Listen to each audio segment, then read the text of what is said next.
ప్రపంచమనే ఈ రంగస్థలంలో ప్రతి ఒక్కళ్ళు ఒక పాత్రధారే కదా! మన కర్తవ్యం మనం పూర్తిగా నిర్వర్తించినప్పుడు జీవితం అనేది సఫలమవుతూ ఉంటుంది. ఎందులో అయినా సరే మొదటి అడుగు కష్టంగానే ఉంటుంది.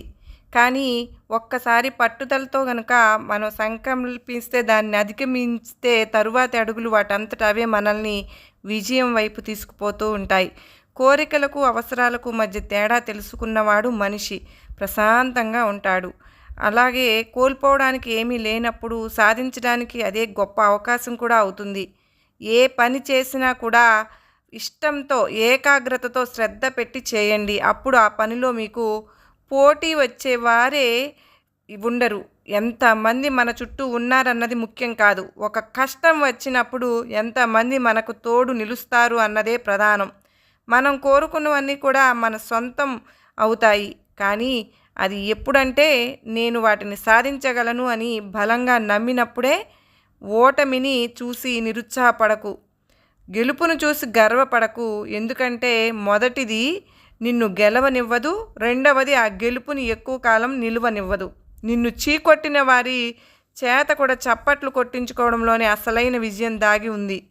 లోకంలో ప్రతిదీ కూడా అసాధ్యమే. దానిని ఎవరో ఒకరు సాధించి చూపేంతవరకు మరి నీవు ఏం సాధించి చూపించాలనుకుంటున్నావో అప్పుడే నిర్ణయించుకో. ఒక చిరునవ్వు ఎన్నో వేల బాధలను దాయగలదు. ఒక చిన్న పలకరింపు ఎన్నో ఏండ్ల నాటి పగను కూడా నిర్మూలించగలదు. ఎటువంటి వ్యసనాలకు లోబడని మనిషే ఈ ప్రపంచంలో అందరికంటే శక్తివంతుడుగా నిలుస్తాడు. ప్రతి మనిషి జీవితంలో ఒక సందర్భం వస్తుంది. ఓటమి పదే పదే మనల్ని వెక్కిరిస్తుంది. చుట్టూ ఉన్నవాళ్ళు చివాట్లు పెడతారు. సమస్యలు ఒక దాని తరువాత మరొకటి వచ్చి చుట్టుముట్టి నెత్తిన పడతాయి. వీటన్నిటిని తట్టుకుని కూడా ఎవరైతే కనుక నిలబడతారో వారిని లోకం వీరుడని, ప్రపంచ విజేత అని కీర్తిస్తుంది. నీకు ఉన్న కష్టాలు, బాధలతో నీ లక్ష్యానికి సంబంధం లేదు. దానికి కావలసిందల్లా నీ శ్రమ, నీ సమయము మాత్రమే.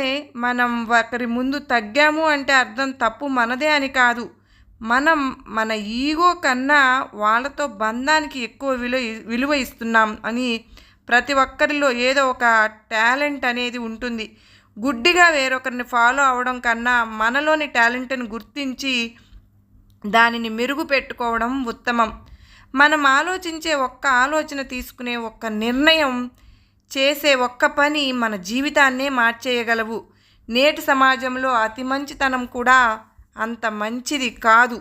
జాగ్రత్త లేకుండా అందరూ నా వాళ్లే అనుకునేవాళ్ళు వెనుకబడిపోతారు. బాగుపడాలి అనుకుని తమ స్వార్థం మాత్రమే చూసుకునే వాళ్ళు రాజ్యాలు ఏలుతారు. కనుక మంచితనం ఉండొచ్చు కానీ ఈ లోకంలో బ్రతకాలంటే కాసింత స్వార్థం కూడా ఉండాలి.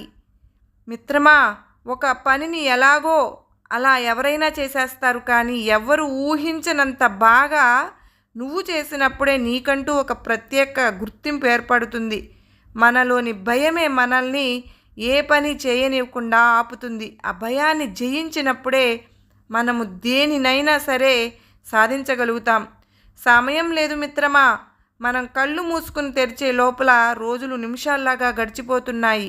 మనకు తెలియకుండా ఇప్పటికే చాలా సమయం వృధా చేసేసాం.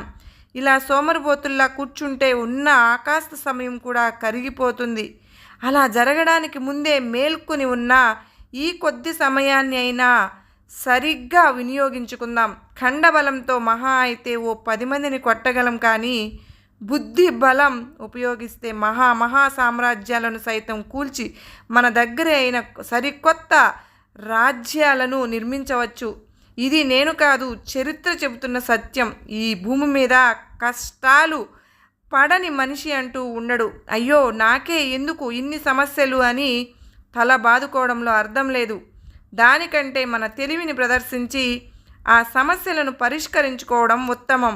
మనం ప్రేమించిన వారిని నమ్మినప్పుడు, వారి మనసును అర్థం చేసుకున్నప్పుడు వాళ్లకు నువ్వు విడిచిపెట్టాలి అనే ఆలోచనను మనసులోకి రానివ్వము.